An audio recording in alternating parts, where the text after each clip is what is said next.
नमस्कार दोस्तों, ओम नमो भगवते वासुदेवाय। दोस्तों, किसी भी एकादशी पर तुलसी के उपाय करना बेहद पुण्यदायी और फलदायी माना जाता है।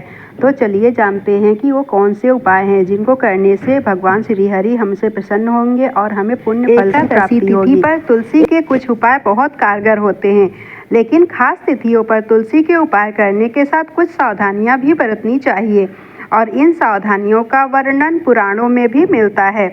तो चलिए जानते हैं।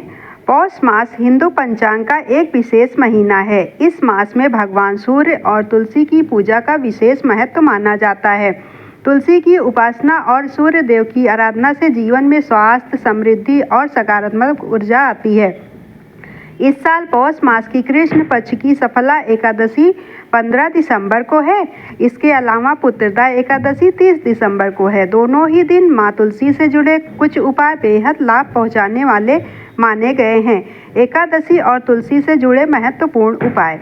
पौष मास की कृष्ण पक्ष की एकादशी के दिन तुलसी को जल ना दे।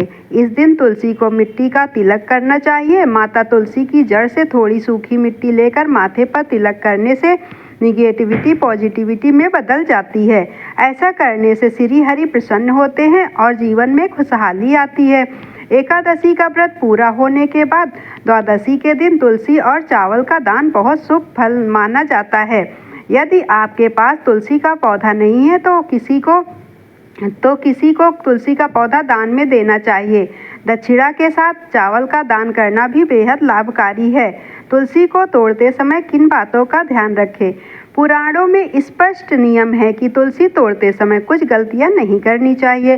पूर्णिमा, अमावस्या, सूर्य संक्रांति पर खासतौर से तुलसी को नहीं तोड़ना चाहिए। दोपहर, संध्या, रात्रि, अशुद्ध अवस्था, बिना स्नान किए, तेल लगाकर, रात के कपड़े पहनकर कभी भी तुलसी नहीं तोड़ना चाहिए। इसके अलावा अशुद्ध मन या अशुद्ध स्थान पर तुलसी न तोड़ें। पुराणों में लिखा है कि यदि इन नियमों का पालन नहीं किया गया तो श्री हरि नाराज होते हैं। इस दिन तुलसी के पौधे के पास गाय के घी का दीपक जलाना चाहिए। यह भी बहुत